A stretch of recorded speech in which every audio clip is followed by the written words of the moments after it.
Hello everyone, welcome to the interval classes. आप सभी का स्वागत है इंटरवल क्लासेस में। आई होप आप सभी अच्छे होंगे। जैसा कि हम एनसीईआरटी पर आधारित जो इकोनॉमिक्स की कंप्लीट क्लास देख रहे थे, ठीक है, तो उस कंप्लीट क्लास को आज हम सेकंड पार्ट में कंप्लीट करने वाले हैं। सेकंड पार्ट के अंदर हम बहुत सारी चीज़ें डिस्कस करने वाले हैं। उससे पहले हम ये समझ लेते हैं कि हमने क्या क्या कंप्लीट कर लिया है। तो हमारा राष्ट्रीय आय हो चुका है, इसका बैकग्राउंड हो चुका है कि इससे रिलेटेड क्या क्या फैक्ट्स होते हैं अलग अलग। अर्थव्यवस्था के प्रकारों के बारे में हमने समझ लिया था, जीडीपी, जीएनपी और एनएनपी, सीएसओ, ये सारी चीज़ों को हमने समझा था। यहाँ पे हमने भारतीय अर्थव्यवस्था की विशेषताओं को ध्यान दिया था, राष्ट्रीय आय के माप को ध्यान दिया था कि प्रति व्यक्ति आय, हिंदू वृद्धि दर, ये सारी चीज़ें क्या होती है।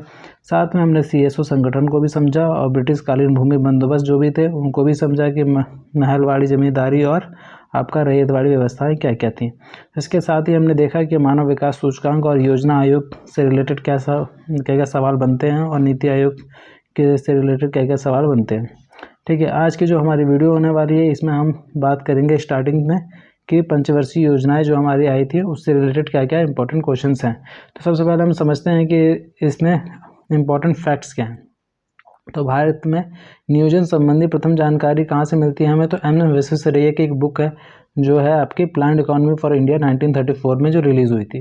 तो बेसिकली ये बुक हर बार पेपर में पूछी जाती है, तो बहुत ही इंपॉर्टेंट है। आर्थिक नियोजन की अवधारणा रूस से ली गई है, जबकि आपका राष्ट्रीय कांग्रेस के हरिपुरा अधिवेशन 1938 में राष्ट्रीय नियोजन समिति का गठन किया गया था, जिसके अध्यक्ष जवाहरलाल नेहरू को बनाया गया था। तो ये आपको पता है कि क्या कहते हैं, जो अब इसकी अवधारणा ली गई है हमने कहाँ से ली है, तो रूस से ली है। और रूस का जो आपका विकेंद्रीकरण हुआ था वो कब हुआ था, तो 1991 में हुआ था। ठीक है, अगर हम बात करें यहाँ पे कि 1944 में श्री मन्ना नारायण ने गांधीवाद योजना को, व 1945 में एम.एन. रॉय ने पीपल्स प्लान, यह जन योजना प्रस्तुत की थी जो 10 वर्ष पर अवधि पर आधारित थी। यानी कि ये जो जन योजना थी वो कितने वर्षों के लिए थी, तो हर 10 साल पे चेक करती थी। और जो पंचवर्षीय योजना है वो कितने साल पे चेक करती है, तो हर 5 साल पे चेक करती है। ठीक है, तो ये था। जोसेफ स्टालिन ने सोवियत संघ में पहली बार 1928 ईस्वी में पंचवर्षीय योजना की शुरुआत की थी। तो अगर सवाल आता है कि किसने स्टार्ट किया था, तो जोसेफ स्टालिन ने सोवियत संघ में पहली बार 1928 में पंचवर्षीय योजनाओं की शुरुआत की थी। अब हम आगे बात करते हैं 1944 की। लाल के नेतृत्व में बॉम्बे प्लान को 1950 में जयप्रकाश नारायण ने सर्वोदय योजना प्रस्तुत की। तो ये जो दोनों प्लान्स थे, बॉम्बे प्लान और सर्वोदय योजना, इसका संबंध किससे है, तो प्लानिंग कमीशन से। इतना याद रखना है। ठीक है, अंतर्राष्ट्रीय स्तर पर आर्थिक नियोजन के लिए 1950 ईस्वी को कोलंबो में राष्ट्रमंडल सम्मेलन हुआ, जिसमें 6 वर्षीय योजना प्रस्तुत की, जिसे कोलंबो योजना के नाम से जाना जाता है। तो अगर ये भी सवाल आता है कोलंबो योजना का संबंध किससे है, तो ये भी आपको याद रखना है कि आपका प्लानिंग कमीशन यानी योजना आयोग से है। हम मेन टॉपिक पर आ जाते हैं फटाफट से कि पंचवर्षीय योजना में जो स्टार्टिंग होती है। तो पहली पंचवर्षीय योजना देखो याद रखना है कि 1951 से लेकर 56 के बीच में आई थी। आपको ये पता होना चाहिए कि 1950 में क्या आता है, हमारा संविधान लागू हो गया था। ठीक है, 26 जनवरी 1950 को। अब उसके बाद क्या आता है, हमारा 51 से आप सीधे लगाओगे, 51 से 56 यानी 5-5 साल के गैप में तो प्लानिंग कमीशन आएगा। और बेसिकली इसका काम क्या था कि 5 साल के लिए, मतलब आगे के टाइम के लिए आपको फिक्स करना था कि क्या था, हमारी क्या प्लानिंग रहेगी सरकार की। ठीक है, तो देखो यहाँ पर बात है प्रथम पंचवर्षीय योजना का आरंभ कब होता है, तो 1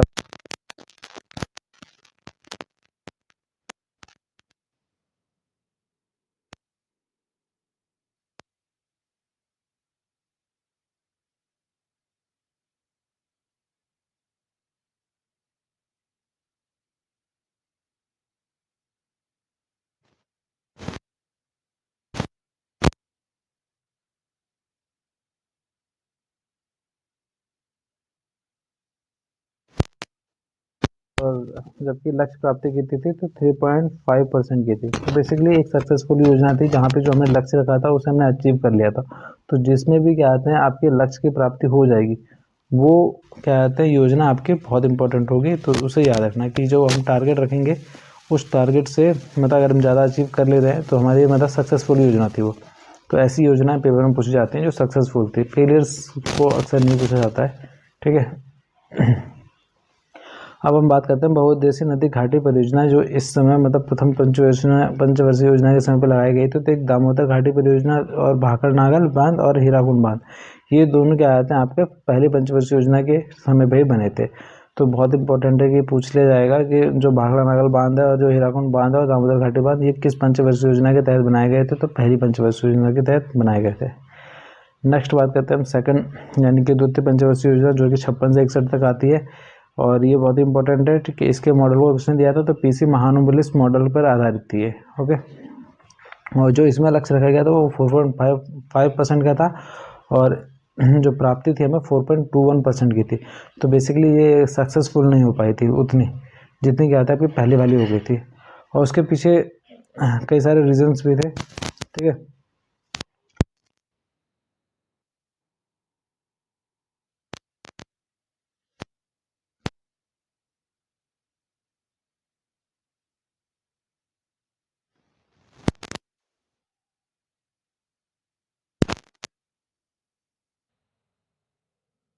बात दिशा में।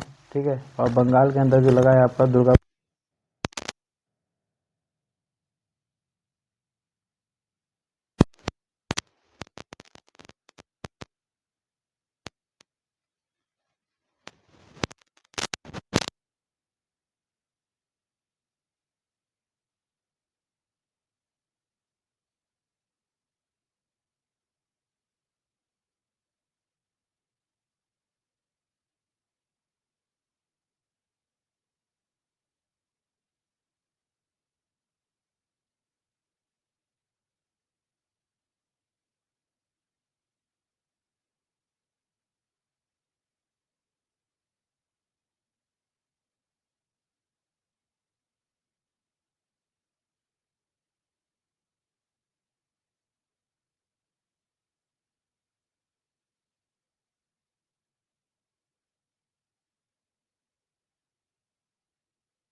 हुआ क्या देखो 1964 में सोवियत संघ के सहयोग से झारखंड में बोकारो इस्पात लगाया गया, और 1964 में आपका union trust of India industrial development bank of India IDBI की स्थापना होती है 1964 में। 1965 में अगर हम बात करें तो भारतीय खाद्य निगम और कृषि कीमत आयोग की स्थापना की जाती है। ठीक है, 1966 में दूसरी बार रुपए का अवमूल्यन हुआ। ठीक है, तो 1966 में क्या होता है, दूसरी बार क्या आता है, रुपए का अवमूल्यन होता है। तो अब तक कितनी बार हो चुका है रुपए का, अगर अवमूल्यन की बात करें तो 3 बार हो चुका है। ठीक है, ये आपको ध्यान रखना है।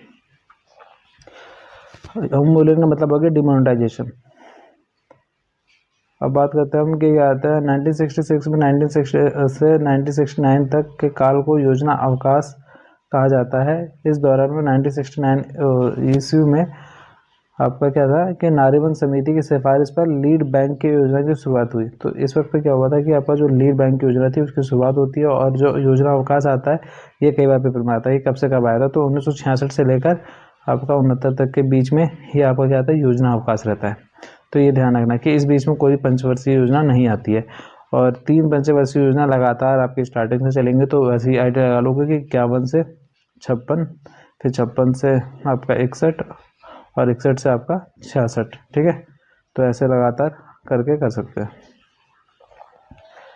अब बात करें 1966 से 67 तक भारत में हरित क्रांति की शुरुआत हुई, और जिनके क्या कहते हैं जनक कौन थे, MS स्वामीनाथन थे। ये कई बार पेपरों में पूछा जा चुका है। और तीसरी पंचवर्षीय योजना जॉन सैंडी व सुखमय चक्रवर्ती मॉडल पर आधारित। तो ये कई बार पूछा नहीं गया है ये वाला क्वेश्चन, लेकिन हो सकता है पूछा जा सकता है अगली बार कि किसके मॉडल पर था। तो जॉन सैंडी वो सुखमय चक्रवर्ती मॉडल पर आधारित था। चौथी पंचवर्षीय योजना की बात करें तो 69 से लेकर 74 तक आती है। चौथी योजना में की प्राथमिकता जो थी स्थिरता के साथ आर्थिक विकास एवं आत्मनिर्भर प्राप्ति थी, और कहते हैं आर गडिगल मॉडल, ये पूछा जा चुका है चौथी वाली। ठीक है, आर गडिगल मॉडल पर आधारित थी। 19 जुलाई 1969 को 14 बैंकों का राष्ट्रीयकरण हुआ। ठीक है, तो ये बहुत ही इंपॉर्टेंट है कि जो नेशनलाइजेशन होता है सबसे पहली बार वो किसके समय पे होता है? पहली बात तो इस वक्त पे इंदिरा गांधी की सरकार थी। तो इंदिरा गांधी ने क्या आते ये 14 बैंकों का राष्ट्रीयकरण कराया था, जिनकी क्या आते हैं कीमत 50 करोड़ रुपए से जिनका वेल्थ थी उनको क्या आता सबको राष्ट्रीयकरण कराया था। और हुआ करता ये 19 जुलाई 1969 को। और 1974 में पोखरण में भूमिगत नाभिकीय परीक्षण हुआ था। तो 1974 में ही क्या हुआ था कि आपका भूमिगत नाभिकीय परीक्षण भी कराया गया था। तो ये कब चल रहा है आपका? चौथी पंचवर्षीय योजना के समय पे चल रहा है। तो टाइम पीरियड थोड़ा सा देख लेना, अपने आप से क्रोनोलॉजी याद कर लेना, इतना टफ नहीं है, बस एक बार याद रखोगे कि 66 से लेकर क्या था 69 तक योजना अवकाश था। तो खुद 5-5 साल लगाकर हुए कि कितना था। एकाधिकार तथा अवरोधक व्यवहार अधिनियम यानी MRTP अधिनियम 1969 को पारित किया गया था इसी समय पे। और सूखा प्रवण क्षेत्र कार्यक्रम DPAP की शुरुआत की गई थी। ठीक है, तो ये सब आपका चौथी पंचवर्षीय योजना के समय पर हुआ था। अगली हम बात करते हैं तो पांचवी जो पंचवर्षीय योजना थी वो 74 से लेकर 79 के बीच में आती है। पांचवी योजना में गरीबी उन्मूलन का नारा दिया गया था। आपको पता ही है कि ये भी इंदिरा गांधी ने दिया था कि गरीबी हटाओ का नारा, तो जो बहुत ही फेमस है। ठीक है, यह योजना DP धर मॉडल पर आधारित थी। ठीक है, न्यूनतम आवश्यकता कार्यक्रम की शुरुआत 1974 में की गई।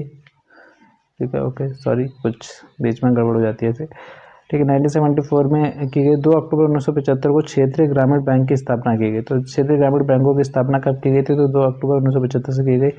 काम के बदले अनाज।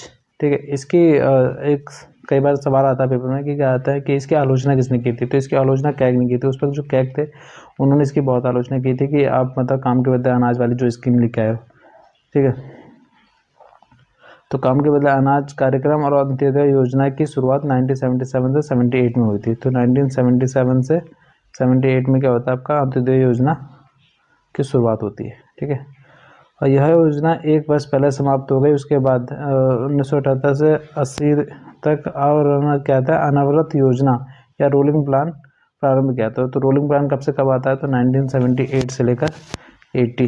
ठीक है, तो एक ईयर में रोलिंग प्लान कब आएगा और क्या कहते हैं आपका योजना अवकाश कब रहेगा? तो 66 से 69 तक योजना अवकाश है और आपका 78 से 80 तक आपका क्या है रोलिंग प्लान है। तो दोनों ही पेपर में पूछा जाता है कि योजना अवकाश कब से कब था और क्या था रोलिंग प्लान कब से कब आया। ओके, रोलिंग प्लान के प्रतिपादक क्या था आपका गुनार मेडल और रैग्नर फ्रिश थे। और मेडल की पुस्तक क्या थे एशियन ड्रामा थी। तो कई बार एशियन ड्रामा किसकी बुक ये पूछ लेता है, तो रैग्नर फ्रिश थे जिनकी बुक ये थी। और भारत में DT लकड़वाला ने रोलिंग प्लान को लागू किया था। तो अभी देखेंगे आप, इससे पहले लकड़वाला समिति भी इनकी थी और इन्होंने काफ़ी सारे रिकमेंडेशंस भी दिए थे। ठीक है, तो उनके ये क्या थे आपका DT लकड़वाला ने रोलिंग प्लान को क्या था लागू किया था। नेक्स्ट बात करते हैं 1979 ईस्वी में ग्रामीण रोजगार के लिए ट्राइसेम कार्यक्रम और 1978 से 79 ईस्वी में समन्वित ग्रामीण विकास कार्यक्रम यानी IRDP की शुरुआत की गई थी। तो इसी समय पे IRDP की शुरुआत की जाती है। अब हम बात करते हैं कि छठी पंचवर्षीय योजना जो कि आपकी 80 से 85 के बीच में आती है। इस योजना की प्राथमिकता क्या थी? गरीबी निवारण व रोजगार सृजन की बात की गई थी। इसमें क्या आता है कौन से में छठी पंचवर्षीय योजना में रोजगार के लिए 1982 में आपका ये जो संस्था है DWCRA यानी कि द्वारका व राष्ट्रीय ग्रामीण रोजगार कार्यक्रम की शुरुआत हुई थी इसी समय पे। 12 जुलाई 1982 में नाबार्ड की स्थापना होती है। तो कई बार पूछा जा चुका है कि नाबार्ड की स्थापना कब हुई थी? तो 12 जुलाई 1982 में नाबार्ड की स्थापना होती है और 1982 को एक्सिम बैंक या ठीक है, तो एक्सिम बैंक की फुल फॉर्म क्या है? तो एक्सिम बैंक की फुल फॉर्म आपके यहाँ से EX से एक्सपोर्ट और IM से इंपोर्ट, तो एक्सपोर्ट इंपोर्ट बैंक बोलते हैं इसे। ठीक है, तो एक्सिम बैंक की स्थापना हुई थी। 15 अप्रैल 1980 में 6 वाणिज्य बैंकों का राष्ट्रीयकरण किया था। तो दूसरी बार राष्ट्रीयकरण कब किया जा रहा है? तो देखो 1980 में किया जा रहा है। ठीक है ना, ये बात ध्यान रखना कि पहले कब किया गया था जो तो 1969 में किया गया था और अब कब किया जा रहा है? तो 80 में किया जा रहा है। रोजगार के लिए मानव व्यक्ति वर्ष का प्रारंभ इसी योजना के दौरान हुआ था। कब? छठी पंचवर्षीय योजना में। सातवीं पंचवर्षीय योजना की बात करते हैं हम तो 1985 से 90 के बीच में आती है। तो सातवीं क्या आती है योजना में भोजन काम और उत्पादकता का नारा दिया गया था और पर्यावरण और पारिस्थितिकी और सामाजिक न्याय के साथ आत्मनिर्भरता का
जिसकी प्राथमिकता क्या थी, तो मानव संसाधन का विकास था। यानी ह्यूमन डेवलपमेंट की बात कौन सी पंचवर्षीय योजना में की गई है, तो 8वीं पंचवर्षीय योजना में की गई है, यह ध्यान रखना है।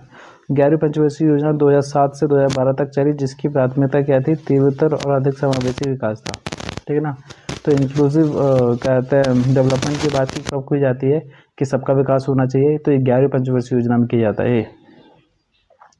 और 12वीं पंचवर्षीय योजना 2012 से 17 तक की थी, और क्या था, प्राथमिकता जो थी तीव्रतर और संपोषणीय और अधिक समावेशी विकास था। ठीक है। और अगर हम बात करें तो 12वीं योजना के तहत जीडीपी दर का लक्ष्य कितना रखा गया था, तो 8% रखा गया था। और इस योजना में सर्वाधिक आपका परिव्यय यानी कि 34% सामाजिक सेवाओं और प्रतिशत ऊर्जा क्षेत्र में रखा था। ठीक है ना। भारत में 7 वार्षिक योजनाएं भी बनी। जो वार्षिक योजना यानी एक एक साल की जो योजना बनी थी, तो कितनी बनी थी, तो 7 बनी थी। तो आपका 66 से लेकर 69 के बीच में, 78 से लेकर 80 के बीच में, और 90 से लेकर 92 के बीच में जितनी बनती है 7 बनती है। तो ये ध्यान रखना। अन्नपूर्णा योजना 2000 वो प्रधानमंत्री ग्रामोदय योजना जो है आपकी 2000 से लेकर 2001 ईस्वी में प्रारंभ हुई थी। अब अगर हम बात करें कि नेशनल डेवलपमेंट काउंसिल क्या है, तो देखो राष्ट्रीय विकास परिषद क्या है, तो राष्ट्रीय विकास परिषद आपके इसकी स्थापना जो होती है 6 अगस्त 1952 को हुआ था, और ये एक गैर संवैधानिक संस्था है। एनडीसी के अध्यक्ष प्रधानमंत्री तथा सदस्य राज्य मुख्यमंत्री होते हैं, जबकि 1967 के बाद केंद्र शासित प्रदेशों के प्रशासक व केंद्रीय मंत्री इसके सदस्य होते हैं। ठीक है। तो उससे पहले क्या होता था, उससे पहले सिर्फ राज्य के मुख्यमंत्री और पीएम यानी कि पीएम और प्लस सीएम रहते थे। उसके बाद क्या हुआ कि आपका जो क्या कहते हैं ये यूनियन टेरिटरीज हैं, इसके भी प्रशासक जो होंगे और शासक जो होंगे वो भी क्या कहते हैं इसके सदस्य होंगे 67 के बाद। एनडीसी का कार्य पंचवर्षीय योजना के अंतिम स्वीकृति प्रदान करना था। तो जिसका काम था वो क्या था कि इनको अंतिम स्वीकृति प्रदान करना था, और के संस्थानों के राष्ट्रीय विकास परिषद को सर्वोत्तम मंत्रिपरिषद की संज्ञा दी, जबकि यह सहकारी संघवाद का सर्वोत्तम उदाहरण है। ठीक है। तो सर्वोत्तम उदाहरण ये लाइन अब देख लेना आराम से, के संतानम वाली। अब हम बात करते हैं भारत में निर्धनता कि निर्धनता कैसी देखी जाती है। ठीक है। तो इससे बहुत सारे सवाल बन जाते हैं कई बार डायरेक्टली और इनडायरेक्टली, क्योंकि आजकल जो इकोनॉमिक्स पूछ जाती है वो थोड़ा मतलब डेटाबेस कम पूछना है, और थोड़ा लाइन्स होती हैं कुछ लिखी हुई स्टेटमेंट्स वाइज, तो वो सवाल यहाँ से आता है। गरीबी के माप के 2 तरीके हैं आपके, एक तो सापेक्ष तरीका और एक निरपेक्ष तरीका। सापेक्ष का मतलब होता है डायरेक्ट, और निरपेक्ष का मतलब होता है इनडायरेक्ट तरीका। ठीक है। तो दोनों तरीके होते हैं। अगर हम बात करें कि सापेक्ष प्रतिमान के तहत विभिन्न आयु वर्गों के बीच असमानता को प्रदर्शित करता है। ठीक है। तो विभिन्न क्या कहता है आयु वर्ग जो भी अलग अलग एज के लोग होंगे उनके बीच में क्या कहते हैं आय के क्या मतलब इनइक्वालिटी क्या है, यानी किसकी आय ज़्यादा है किसकी कम है डिफरेंट एजेस में, उसको प्रदर्शित करता है। और इसके मापक की 2 विधियाँ हैं। तो कौन कौन सी हैं, एक तो लॉरेंज वक्र है और दूसरा गिनी गुणांक है। तो दोनों पूछ जाते हैं कि कहते हैं गरीबी या निर्धनता सूचकांक से रिलेटेड कौन से 2 वक्र हैं, तो लॉरेंज वक्र और क्या आता है आपका गिनी गुणांक, ये दोनों के दोनों किससे रिलेटेड है, आपका ये है निर्धनता सूचकांक से रिलेटेड है। ठीक है। निरपेक्ष की बात करें हम तो प्रतिमान न्यूनतम उपभोग स्तर पर आधारित है, यानी कि कितना इंसान एक कंज्यूम कर सकता है, कितना खा सकता है, वो कितना मतलब खा रहा है उससे पे ये रिलेटेड है, उसका बेस है। ठीक है। इनडायरेक्ट वाला था। तो जिसका विकास कब किया गया था, 1945 में किया गया था।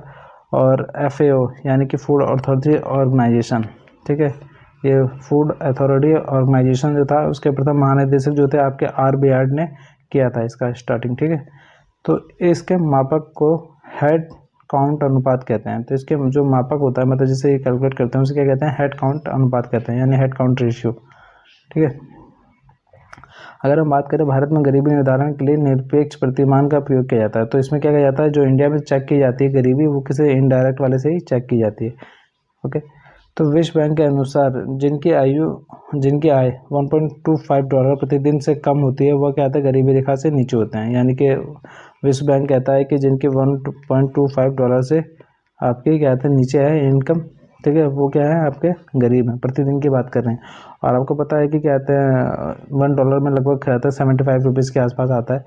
तो 75 से मल्टीप्लाई कर लीजिए तो ये कितना ही आ जाएगा, मुश्किल से 100 रुपये के आसपास आ जाएगा पर डे। और 100 रुपये के हिसाब से क्या हो जाएगा आपका महीने का, तो ये आपका 3000 रुपये कम से कम होना चाहिए। ठीक है। तो अगर हम बात करें देखो लॉरेंज वक्र में एक समता रेखा होती है जो कि 45 डिग्री पर होती है। तो उसके अंदर लॉरेंज वक्र के अंदर क्या होता है, एक समता रेखा होती है जो कि 45 डिग्री पर होती है।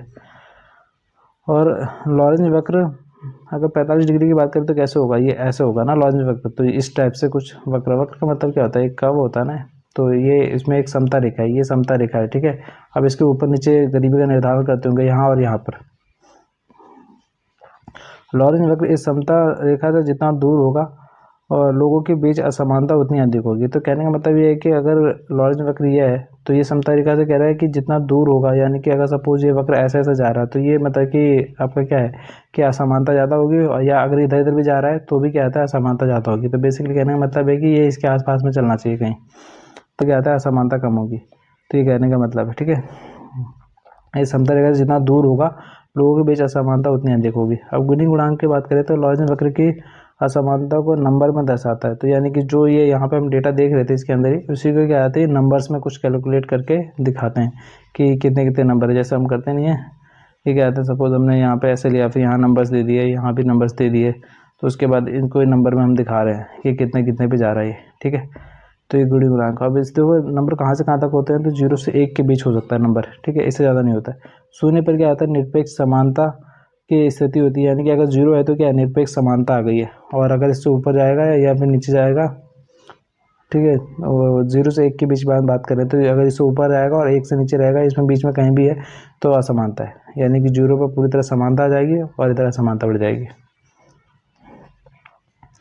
स्वतंत्रता के बाद पहली बार वैज्ञानिक तरीके से गरीबी का निर्धारण 1971 में दांडेकर व आपका वीएम रथ द्वारा फॉर्मूले के आधार पर किया गया था।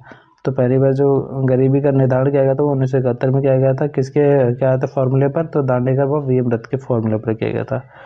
वाई के अलग समिति ने पहली बार 1979 में ग्रामीण व शहरी क्षेत्रों के लिए अलग कैलोरीज का निर्धारण किया। कैलोरीज क्या होती हैं, तो कैलोरीज बेसिकली जो भी आप खाना वाना खाते हो, ठीक है, जो उसमें एनर्जी का क्या होता है कैलकुलेशन होता है वो कैलोरीज में होता है, ठीक है। तो आप देखो कई बार के पैकेट्स के ऊपर लिखा होता है KCL करके, तो के का मतलब होता है किलो और CL का मतलब होता है कैलोरीज, कि कितनी कैलोरीज आप ले रहे हो, तो किलो कैलोरीज की बात करते हैं हम, ठीक है। तो जिसमें ग्रामीण क्षेत्र में बताया गया 2400 कैलोरीज और शहरी क्षेत्र में बताया गया 2100 कैलोरीज का निर्धारित किया गया। अभी ग्रामीण क्षेत्रों में 2400 क्यों बताया गया और शहरी में 2100 क्यों बताया गया, इसकी बात हम समझ लेते हैं, ठीक है, ताकि आप लोग ये ना कहो कि शहरी में इतना कम कैसे हो गया, यहाँ ज़्यादा कैसे हो गया। तो देखो गाँव में जो लोग होते हैं वो क्या है, तो मजदूरी वाला काम ज़्यादा करते हैं, यानी लेबर फोर्स वाला ज़्यादा काम करते हैं, तो उनको एनर्जी की ज़्यादा ज़रूरत होती है, तो वो खाना अगर ज़्यादा भी खाते हैं तो वो बेसिकली उनको इतनी डाइट चाहिए होगी, ठीक है, ताकि उनकी बॉडी उतना काम कर सके। और शहर के लोग बेसिकली क्या होता है, सर्विस सेक्टर्स और क्या होता है ऐसे काम करते हैं जो इजी होते हैं एज़ कम्पेयर टू गांव के जो लोग काम करते हैं। तो इसलिए यहाँ पर क्या होता है कैलोरीज कम बताई गई है कि ये लोग अगर कम कैलोरीज भी वो कंज्यूम करेंगे तो चलेगा, लेकिन इनको क्या होता है कैलोरीज ज़्यादा चाहिए, ठीक है। अगर हम बात करते हैं रंगराजन कमेटी यानी 2011 से 12 के अनुसार भारत में क्या होता है, भारत की 29.5% जनसंख्या जो है गरीबी रेखा से नीचे है, यानी कि 29.5% जो संख्या है वो गरीबी से नीचे है। अभी ये डेटा थोड़ा सा चेंज हो चुका है, ओके। तो गरीबी रेखा से नीचे है जिनका आंकड़ा प्रतिदिन आय 47 रुपये, शहरी क्षेत्र में 32 रुपये और ग्रामीण क्षेत्र उपभोग व्यय रखा गया है। तो जो प्रतिदिन आय कितनी रखी गई है, तो आपकी 47 रुपये रखी गई है शहरी में, और आपकी ग्रामीण में कितनी रखी गई है, 32 रुपये। तो ये देखो ये कहीं से कहीं तक फेवरेबल नहीं था, वो भी 2011 से 12 की बात कर रहे हैं कि आप कह रहे हो कि अगर एक बंदा 47 रुपये कमाता है शहर के अंदर पर डे तो गरीबी रेखा के ऊपर है। तो ये this is next to impossible कि आप 50 रुपये भी अगर कमा रहे हो सपोज, और क्या कहते हैं आपका महीने भर कमा रहे हो तो भी कितना है 1500 रुपये, और आप कह रहे हो कि 1500 रुपये में पूरा महीने का खर्चा निकालना, वो भी 2011 से 12 की बात कर रहे हैं ना कि 1990s की बात कर रहे हैं कि आप पैसे आराम से यूज़ कर लो, ठीक है। तो कमी था ये काफ़ी, ठीक है। तो इन्होंने ये रखा था रंगराजन कमेटी ने, आपको ये ध्यान रखना बस अपनी तरफ से, ठीक है। आते हैं 29% जो 29.5% 29.5% जो लोग हैं वो गरीबी रेखा से नीचे हैं, और उससे ऊपर को इसको रखा जाएगा तो 47 रुपये जो कमा रहा होगा महीने का, या और ग्रामीण क्षेत्र में 32 रुपये, तो वो क्या है उससे ऊपर हो जाएगा गरीबी रेखा से। अब उसके बाद क्या आता है सुरेश तेंदुलकर समिति आती है रंगराजन समिति के बाद। तो ये क्या आता है, इसका गठन 2009 में हुआ था, और इनके अनुसार भारत की गरीबी रेखा जो है उसमें क्या आता है 21.9% लोग रहते हैं, जिनके अनुसार प्रतिमाह उपभोग व ग्रामीण क्षेत्र में 816 रुपये तथा शहरी में 1000 रुपये रहते हैं। तो इन्होंने और भी कम कर लिया कि भैया जो 816 रुपये के आते हैं ग्रामीण क्षेत्र में कमा रहा महीने का, तो वो क्या आता है गरीबी रेखा से ऊपर है, और जो शहर में 1000 रुपये कमा रहा है वो क्या आता है गरीबी रेखा से ऊपर है। तो बेसिकली ये क्या आते हैं आपका सुरेश तेंदुलकर से नीति ने भी इसे और कम कर दिया था, और इन्होंने इस वजह से इनका डेटा भी आप देख रहे होगे चेंज हो गया कि 29.5 था, तो अब तो बाहर आ ही जाएंगे ना, जब उतने सारे लोगों को बाहर कर दिया। तो फिर ये कितने का आ गया कि 21% 22% हमारे यहाँ गरीबी है, इतनी नहीं है, 30% नहीं है, कहने का मतलब इनका ये हो गया था। भारत में निर्धनों की सर्वाधिक जनसंख्या क्रमशः उत्तर प्रदेश में है, फिर उसके बाद बिहार में, फिर मध्य प्रदेश में, जबकि प्रतिशत की दृष्टि से छत्तीसगढ़ में सबसे ज़्यादा, फिर उसका मणिपुर पहले व दूसरे पर है। ठीक है, तो मणिपुर दूसरे नंबर पर आ जाता है। गरीबी निर्धारण के लिए जो समितियां बनाई गई थी उसमें आपका BM दांडेकर एवं एन रथ समिति जो 1971 में आई थी, वाई के अलग समिति 1974 से 79, लकड़वाला समिति 1993, तेंदुलकर समिति 2009, रंगराजन समिति आपकी 2012। तो बेसिकली ये सारी की सारी समितियाँ किससे रिलेटेड है, पहले चॉइस तो ये है क्योंकि वहाँ पूछेगा कि टैक्स से रिलेटेड है यानी कर संबंधी है। ठीक है, स्टेट या फिर क्या कहते हैं सेंट्रल के संबंधों यानी राज्य और संघ से संबंधित है, या फिर आपकी गरीबी से संबंधित है, या फिर राष्ट्रीय आय से संबंधित है, ऐसे सवाल आते हैं। ठीक है, तो और इनमें से किसी का नाम आ जाएगा, और साथ में क्या आते हैं और भी जैसे कौशिक समिति डाल देंगे कि कौशिक समिति। ठीक है, और इसमें से 3 समितियाँ डाल देंगे कि इनमें से कौन सी नहीं है, तो आपको बताना होगा कि हाँ भाई यही है सिर्फ, और इसके अलावा नहीं है गरीबी निर्धारण से। तो याद रख लेना, लकड़वाला, तेंदुलकर और रंगराजन तो बहुत ज़्यादा इंपॉर्टेंट है, तो ये 3 तो याद ही रहनी चाहिए। ठीक है, आगे बात करते हैं नई आर्थिक नीति 1991 की, जिसमें क्या कहते हैं LPG का नारा दिया गया था, और जहाँ पे आपके मनमोहन सिंह जी की बहुत तारीफ होती है। ठीक है, तो यहाँ बात करते हैं नई आर्थिक नीति का प्रारंभ जुलाई 1991 हुआ, जिसका कारण खाड़ी युद्ध व भारत का भुगतान संतुलन समस्या थी। तो भुगतान संतुलन संबंधी समस्या आ चुकी थी भारत के अंदर। इस नीति के 3 आयाम उदारीकरण, निजीकरण और वैश्वीकरण था। ठीक है, LPG की जिसकी हम बात कर रहे हैं, यानी कि पहला क्या है लिबरलाइजेशन यानी कि उदारीकरण, और दूसरा है प्राइवेटाइजेशन यानी कि आपका वो निजीकरण, और ग्लोबलाइजेशन यानी कि वैश्वीकरण। इन्हीं तीनों की बात कर रहे हैं हम। ठीक है, तो इसे हम LPG कहते हैं। तो औद्योगिक सुधार के तहत 18 उद्योगों को छोड़कर शेष सभी उद्योगों के लिए लाइसेंस हटा दिया गया। तो पहले क्या होता था ना कि अगर कोई हमारी जैसे कंट्री है, तो हमारी कंट्री में आपको पता है कि किसी को भी बाहर से सामान यहाँ बेचना है, तो उससे क्या होता है एक लाइसेंस की लंबी चौड़ी प्रोसेस होती थी कि यहाँ से पहले लाइसेंस एक दफ्तर में जाना है, फिर दूसरे दफ्तर में जाना है, फिर तीसरे में जाना है, फिर यहाँ से साइन होगी, फिर उसके बाद यहाँ साइन होगी, फिर इन्हें पैसे खिलाने हैं, ऐसे ऐसे खिला के फिर जाके कहीं इस कंपनी को लाइसेंस मिलता था कि आप अपना चिप्स या टॉफ़ी का पैकेट बेच सकते हो। तो आप समझ सकते हो कोई आना चाहेगा इंडिया में सामान बेचने के लिए, नहीं आना चाहेगा, क्योंकि ये प्रोसेस जो थी बहुत ही मतलब ख़राब थी। तो 18 उद्योग जो इम्पॉर्टेंट उद्योग थे जहाँ पर क्या आते हैं लाइसेंस बहुत ज़रूरी हो जाता है। जैसे अगर सपोज़ कोई लेकर बेचना चाहता है, तो ऐसे कुछ टाइप के, या फिर कोई ड्रग है, ठीक है, मतलब ड्रग मतलब दवाइयाँ होती हैं, ठीक है, कोई दवाई से रिलेटेड है, तो आप किसी भी दवाई को बिना उसके तो लाइसेंस दे नहीं दोगे ना। तो उन सभी चीज़ों को छोड़कर यानी 18 इंपॉर्टेंट उद्योगों को छोड़कर सबके लिए लाइसेंस फ्री कर दिया गया कि भैया सब आके बेचो जो बेचना है, ताकि उससे क्या होगा यहाँ के लोगों को रोज़गार मिलेगा। तो पहली चीज़ तो ये की गई। ठीक है, तो सभी से इसका छोड़कर सभी लाइसेंस हटा दिया गया। उदारीकरण के समय प्रधानमंत्री क्या थे ये गलत लिखा हुआ है, गलत नहीं लिखा है, शायद सही लिखा है। ठीक है, PV नरसिम्हा राव थे, और वित्त मंत्री जो थे डॉक्टर मनमोहन सिंह थे, जिसके कारण मनमोहन सिंह को भारत का उदारीकरण का जनक कहा जाता है। तो उस वक्त जो प्रधानमंत्री थे वो PV नरसिम्हा राव थे, और मनमोहन सिंह जो थे आप ये क्या थे कि फाइनेंस मिनिस्टर थे। ठीक है, तो ये फाइनेंस मिनिस्टर थे, तो इन्हीं का आइडिया था ये, इसीलिए इन्हें क्या कहा जाता है उदारीकरण का जनक भी कहा जाता है। ठीक है, किसको, मनमोहन सिंह को। अब बात करते हैं भारत में बेरोजगारी की। तो भारत में बेरोजगारी देखो, भारत में बेरोजगारी जो 2 रूपों में देखी जा सकती है, एक तो आपकी ऐच्छिक और दूसरी अनैच्छिक बेरोजगारी। आप समझ लेते हैं कि ऐच्छिक अनैच्छिक क्या होता है। तो देखो अनैच्छिक बेरोजगारी या खुली बेरोजगारी के कई स्वरूप हैं। भारत में सर्वाधिक संरचनात्मक बेरोजगारी पाई जाती है, जो मुख्यतः औद्योगिक क्षेत्र में पाई जाती है। संरचनात्मक का मतलब होता है कि अलग अलग लेवल पर अलग अलग टाइप की बेरोजगारी देखी जाती है। ठीक है, तो उसे हम संरचनात्मक कहते हैं। अब देखो अनैच्छिक बेरोजगारी, ऐच्छिक तो वही कि आप खुद से गरीब हो, अनैच्छिक वही मतलब कि बाकी सिस्टम के चलते आप थोड़े गरीब हो। ठीक है, जैसा कि अभी आज कल आप लोगों को जॉब नहीं मिल रही, तो क्या सिस्टम का फेलियर है ना कि हम तो कैपेबल हैं, ग्रेजुएशन है, अगर आपने सर्टिफिकेट दिया है या PG कर रखा है हमने, तो आपने ही सर्टिफिकेट दिया है, आपके इंस्टीट्यूट में दिया है, तो हम कैपेबल हो जाते हैं अपने आप ही कि भैया इतनी पढ़ाई करवाइए, क्या के लिए कराइए, तो हमें जॉब मिलनी चाहिए ना कायदे से। अगर हम नहीं पास होते तो हमारी गलती थी फिर तो। ठीक, तो ये था। तो अब देखो बात करते हैं कि प्रचंड बेरोजगारी क्या होती है। पेपर में डायरेक्ट सवाल आते हैं कि प्रचंड बेरोजगारी क्या होती है या फिर बाकी। तो प्रचंड बेरोजगारी या छिपी हुई बेरोजगारी के अंतर्गत क्या होता है कि आपका किसान की सीमांत उत्पादकता शून्य या नगण्य होती है। यह बेरोजगारी किस क्षेत्र में पाई जाती है। तो सीमांत या उत्पादकता क्या होती है आपके शून्य हो जाती है। अब इसके बाद कैसे करते हैं प्रचंड बेरोजगारी यानी छिपी हुई बेरोजगारी क्या होती है कि अगर जैसे सपोज करते हो, ठीक है, एक ही खेत है मेरा और इसमें क्या कहते हैं मैं अकेला काम करके प्रोडक्टिविटी कर सकता हूँ 100। अब यहीं पे 4 लोग लगे हुए हैं घर के मेरे, ठीक है, तो प्रोडक्टिविटी कितनी हो रही है 100। तो बाकी 3 लोगों का काम था। तो यहाँ पे क्या है किसान की उत्पादकता क्या है शून्य है या नगण्य है ना इन तीनों की। तो इन तीनों को तो कोई काम ही नहीं था यहाँ पे, इन तीनों को तो और जगह पे काम करना चाहिए। तो इसी को क्या कहते हैं प्रचंड बेरोजगारी कहते हैं। ठीक है, आई होप समझ में आया होगा। प्रचंड बेरोजगारी का अवधारणा का सर्वप्रथम उल्लेख कब मिलता है 1936 में मिलता है। जॉब रॉबिन्सन ने किया था इसका। ठीक है, बेरोजगारी के संबंध में 1973 में पी भगवती समिति का गठन किया गया जिसने 3 अवधारणाओं का प्रस्ताव दिया था।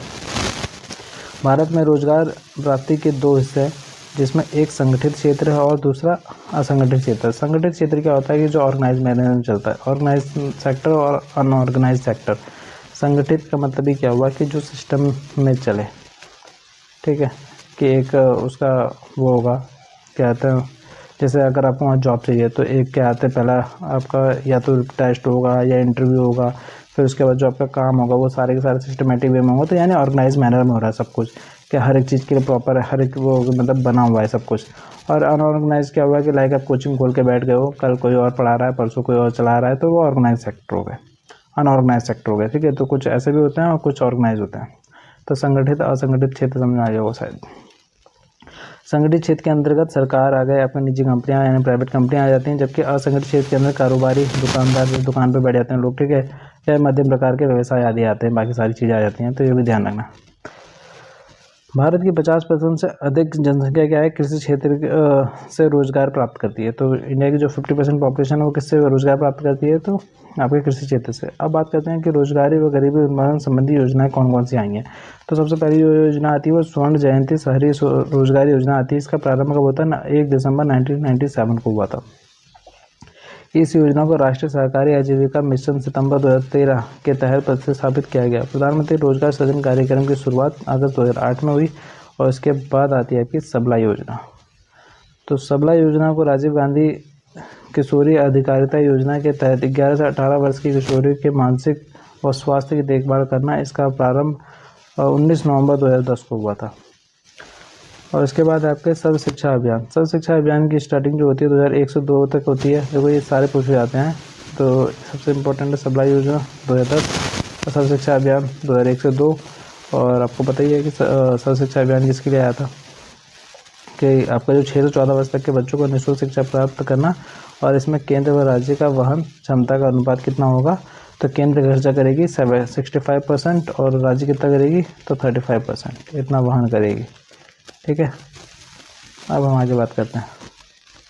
इसके बाद जो हमारे आती है मध्याह्न भोजन कार्यक्रम आती है, ये भी कई बार पूछी जा चुकी है। तो 15 अगस्त 1995 में स्टार्ट हुई थी 1995 में, जिसके तहत प्राथमिक स्कूल के बच्चों को 450 कैलोरी यानी 450 कैलोरी भोजन और जूनियर स्तर पर 700 कैलोरी भोजन उपलब्ध कराना है। ठीक है, इसकी निगरानी के लिए आपका NDM और MIOS स्कीम लागू की गई थी। सॉरी MIS, ठीक है, MIS और आपकी MDM, ठीक है, ये वाली आपकी क्या कहते हैं स्कीम लागू की गई थी।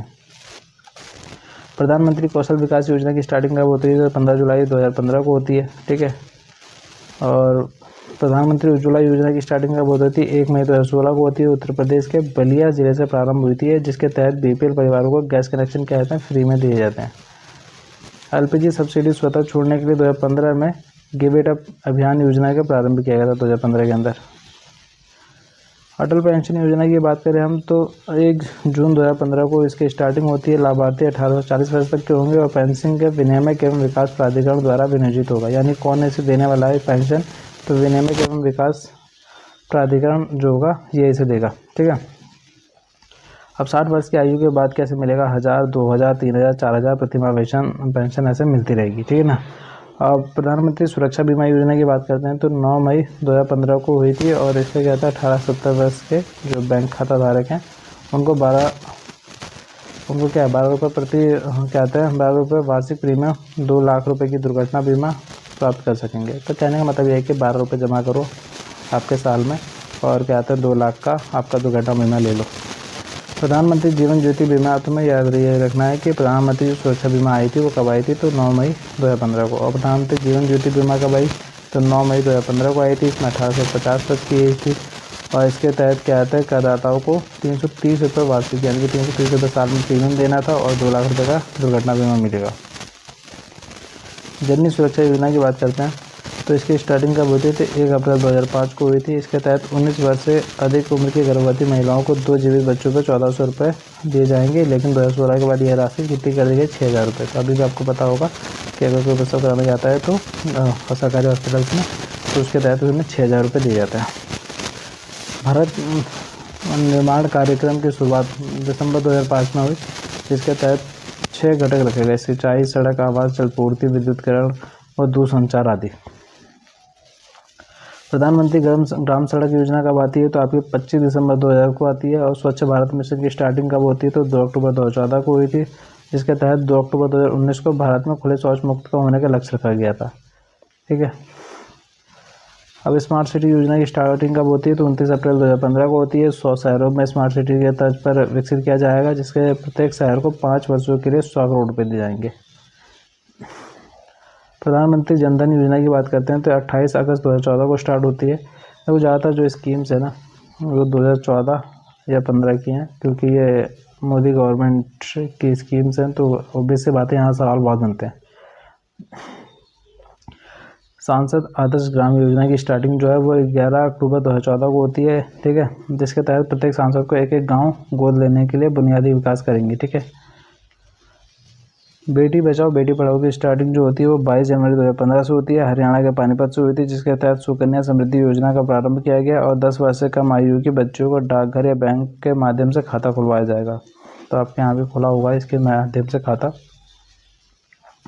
राजीव गांधी खेल अभियान का नाम बदलकर अप्रैल 2016 से खेलो इंडिया रखा गया। प्रधानमंत्री वय वंदना योजना 60 वर्ष से अधिक वरिष्ठ नागरिकों के लिए LIC के माध्यम से उनके निवेश पर 8% वार्षिक ब्याज देगा। यह योजना जुलाई 2017 से प्रारंभ हुई। कपाट का गठन की बात करें तो हम 1 सितंबर 1986 को हुआ था, जिसका मुख्यालय नई दिल्ली में है, जिसका ग्रामीण समृद्धि के लिए परियोजना का क्रियान्वयन करना है। अब बात करते हैं भारत सरकार की प्रमुख योजनाओं की। मरुभूमि विकास कार्यक्रम की शुरुआत 1973 में होती है। जवाहर रोजगार योजना की स्टार्टिंग जो है आपकी 1989 से 90 तक हुई थी, जबकि प्रधानमंत्री रोजगार योजना 1993 में प्रारंभ हुई। अन्नपूर्णा योजना 2 अक्टूबर 2000। ठीक है। और आपका संपूर्ण ग्रामीण योजना 2001, हरियाली परियोजना 2003। आपके इसके तहत ही क्या था, स्वजल कार्यक्रम की शुरुआत 2002 में भी हुई थी। ठीक है, ये भी याद रखना है। आम आदमी बीमा योजना 2007। संकल्प योजना आपका किससे संबंधित है, तो एड्स मुक्ति से संबंधित है, जबकि संगम योजना का संबंध दिव्यांगों की सहायता से है। कुटीर ज्योति कार्यक्रम की शुरुआत 1988 में हुई थी, जबकि बिजली से संबंधित है ये। ठीक है। और किसान विकास पत्र की पुनः शुरुआत जो है 18 नवंबर 2014 में हुई थी, जबकि इसकी पहली शुरुआत जो हो चुकी थी वो 1988 में हो चुकी थी और 2011 में ये बंद हो गई है। मृदा स्वास्थ्य कार्ड की बात करें तो 2015 और डिजिटल भारत योजना की बात करें तो 20 अगस्त 2014 और मेक इन इंडिया आपकी 25 सितंबर 2014 और इसका लोगो पूछा जाता है कई बार मेक इन इंडिया का, तो शेर है।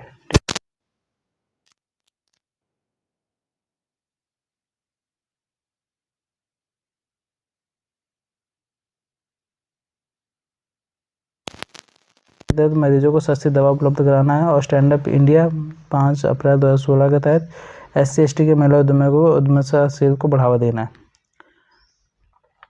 स्टार्टअप योजना की बात करें अगर हम तो 16 जनवरी 2016। ठीक है। उड़ान योजना की बात करें तो अक्टूबर 2016 के तहत उड़े देश का आम नागरिक इसकी थीम थी। प्रधानमंत्री युवा योजना की बात करते हैं हम तो नवंबर 2016 में युवाओं की उद्यमिता को बढ़ावा देने के लिए। तो देखो ये सारे एक बार रीड कर लेना, ऐसे याद तो नहीं होंगे इतनी जल्दी, लेकिन कुछ कुछ बहुत इंपॉर्टेंट है वो याद कर लेना। ठीक है। किससे रिलेटेड है कम से कम इतना तो पता चल ही जाए। डिजिटल गांव योजना की बात करें तो 2016 में स्टार्ट हुई थी। पहली योजना का संबंध गैस सब्सिडी सीधे खाते में हस्तांतरित, जो पहली योजना है उसमें सब्सिडी दी जाती थी। हृदय योजना 21 जनवरी 2015 के तहत विश्व विरासत स्थलों की देखभाल करना। और उजाला योजना, एक तो उज्ज्वला योजना थी जो गैस सिलेंडर से थी, और उजाला योजना क्या है आपका LED बल्ब से थी, जो कि 2015 में आई थी। नमामि गंगे योजना की बात करें तो 2014 में कई बार पूछी जा चुकी है, जिसका उद्देश्य गंगा को प्रदूषण का कम करना और स्वच्छ निर्मित बनाना। प्रधानमंत्री आवास योजना 2015, जिसका उद्देश्य 2022 तक सभी को घर उपलब्ध कराना है। प्रधानमंत्री जन औषधि योजना की घोषणा 1 जुलाई 2015 को हुई थी। इसके तहत जेनरिक दवाइयों के दाम बाजार मूल्य के कम दाम पर, देखे वो भी आप, प्रधानमंत्री जन औषधि केंद्र बने होते हैं हर जगह पे, तो वैसे के तहत बने होते हैं जहाँ पे दवाइयाँ सस्ते रेट में मिलती हैं। कुसुम स्कीम की बात करें तो यह क्या है, सौर ऊर्जा पंप लगाकर खेतों की सिंचाई करना है। प्रधानमंत्री फसल बीमा योजना की बात करें तो ये शुरुआत होती है 2016 को, जिसमें खरीफ की फसल पर 2% प्रीमियम और रबी की फसल पर 1.5% का प्रीमियम मिलेगा। ठीक है।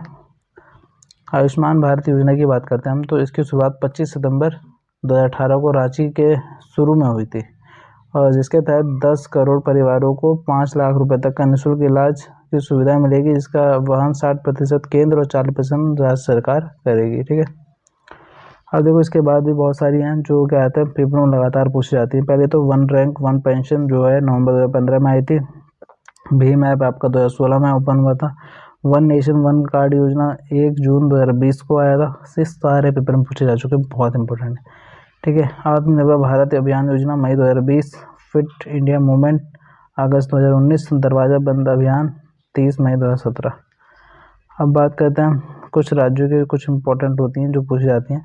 तो पंचवटी योजना हिमाचल प्रदेश की है, एक परिवार एक नौकरी सिक्किम की है, गोवर्धन योजना हरियाणा की है, मुख्यमंत्री अचल अमृत योजना उत्तराखंड की है, और रायतु बंधु योजना तेलंगाना, नाडू नाडू योजना आंध्र प्रदेश, कहते हैं सुजलाम सुफलाम योजना झारखंड, और मीठी क्रांति योजना झारखंड, और गोधन न्याय योजना छत्तीसगढ़, और आपका इसके बाद रूपश्री योजना बंगाल, कृषक बंधु योजना बंगाल, और बलराम योजना उड़ीसा। ठीक है। अब बात करते हैं मनरेगा की। ठीक है। तो मनरेगा, देखो मनरेगा का पूरा नाम क्या है, महात्मा गांधी राष्ट्रीय ग्रामीण रोजगार गारंटी एक्ट, तो ये इसका पूरा नाम है। मनरेगा की स्थापना कब होती है, तो 2 फरवरी 2006 को होती है, आंध्र प्रदेश के अनंतपुर जिले से हुई थी, और जिसको 2 अक्टूबर 2009 में मनरेगा नाम पड़ा। तो 2006 में स्टार्टिंग होती है और 2009 में महात्मा गांधी ऐड कर दिया जाता है। मनरेगा को पहले चरण में 200 जिलों में लागू किया गया था। अप्रैल 2008 में पूरे देश में लागू कर दिया गया। मनरेगा के तहत इच्छुक व्यक्ति को 100 दिन के लिए गारंटी रोजगार दिया जाता है, और जनजातीय इलाकों में 150 दिनों तक का। मनरेगा में केंद्र राज्य की वहन क्षमता क्या है, 90 और 10 है, यानी कि 90% केंद्र सरकार और 10% आपका राज्य सरकार। 60% कार्य कृषि क्षेत्र से संबंधित होते हैं इसमें। मनरेगा मजदूरी उपभोक्ता मूल्य सूचकांक के तहत सीधे बैंक खातों में मिलती है। मेहर शहर समिति मनरेगा सुधार के लिए सुझाव के लिए बनाई गई थी। तो मेहर समिति का संबंध किससे है, तो यह है आपका मनरेगा से। अब बात करते हैं स्वर्ण जयंती ग्रामीण रोजगार योजना 1999 में आई थी। ठीक है। तो SGSY आपकी योजना गरीबों के लिए स्वरोजगार योजना की शुरुआत 1 अप्रैल 1999 में हुई थी।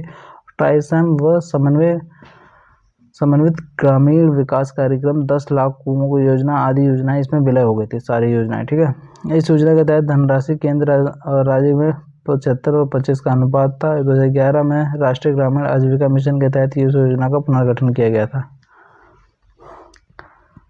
और नेक्स्ट बात करते हैं हम, तो प्रधानमंत्री श्रम मानधन योजना। ठीक है। यहाँ पे देखो अभी हमारी काफ़ी सारी वीडियो बची हुई है, इसके बाद भी आई थिंक आप लोग का मतलब कि इतना इनफ होगा इकोनॉमिक्स के लिए, बट मैं आप लोगों को पूरा इसमें इकोनॉमिक्स कंप्लीट करा सकता हूँ, क्योंकि बैंकिंग टर्मिनोलॉजी भी काफ़ी पूछी जाती है। अभी बैंक से रिलेटेड बहुत सारी चीज़ें बची हुई हैं, और भी इकोनॉमिक्स के अंदर जो फसलें होती हैं यानी कि क्रॉप्स होती हैं और बाकी सारी चीज़ें होती हैं। तो आज हम योजनाओं को कंप्लीट करते हैं, और अगर आप लोगों को लगता है कि इसके आगे भी सर कंप्लीट करवा दो ताकि हमारे पीसीएस वाले मेंस के लिए काम में आए, तो तीसरी वीडियो इसके लिए आएगी। ठीक है। आज की इस वीडियो में हम यहाँ तक देखने वाले हैं। फसलों का वर्गीकरण हम कहते हैं अगले पार्ट में कवर करेंगे। तो यहाँ बात करें हम प्रधानमंत्री श्रम योगी मानधन योजना की। इस योजना की शुरुआत प्रधानमंत्री ने 5 मार्च 2019 को गुजरात के गांधीनगर से की थी। असंगठित क्षेत्र के श्रमिक व मजदूरी जिनकी आय क्या आते हैं 15,000 रुपये मासिक से कम है, उनके लिए यह पेंशन स्कीम है। 18 से 40 वर्ष की आयु तक के कामगारों के लिए यह योजना है, जिन्हें 60 वर्ष की आयु तक के बाद कितने 3,000 रुपये मिलते हैं पेंशन। और इस योजना के तहत 55 रुपये से लेकर 200 रुपये तक का रकम महीने में जमा करनी होती है। प्रधानमंत्री किसान सम्मान निधि योजना की बात करें तो इस योजना की शुरुआत 24 फरवरी 2019 को हुई, जिसकी घोषणा 1 फरवरी 2019 के बजट में किया गया था। ठीक है ना। और अगर हम बात करें तो इस योजना के तहत किसानों को प्रतिवर्ष 6,000 रुपये के सीधे बैंक खाते में 2,000 रुपये की 3 किस्तों में ट्रांसफ़र किए जाएंगे। तो ये आपको आइडिया है कि किस स्कीम की बात कर रहे हैं हम, किसान सम्मान निधि योजना की बात कर रहे हैं। इस योजना का लाभ ऐसे किसानों को मिलेगा जिनकी ज़मीन 2 हेक्टेयर तक है। तो जिनकी ज़मीन 2 हेक्टेयर तक है ऐसे लोगों को मिलेगा। ठीक है। अब यहाँ से देखो ये स्टार्ट हो जाता है भारत में प्राथमिक क्षेत्र और कृषि क्षेत्र में पशुपालन। तो ये हम अगले पार्ट में कवर करेंगे। इसके बाद हमारी जो वीडियो होगी वो पीसेस के लिए डेडिकेटेड होगी, क्योंकि वहाँ पे भी क्या कहते हैं बहुत सारा आने वाला है। अभी फ़िलहाल 30 तारीख के लिए आई होप क्या कहते हैं अगर आप लोगों को चाहिए हो तो आप लोग मतलब कमेंट कीजिए फटाफट। एक दिन के अंदर अगर ऐसे कमेंट्स आ जाते हैं कि हाँ सर बहुत नीड है तो मैं कल इसे कंप्लीट कर दूँगा। ठीक है। Thank you so much.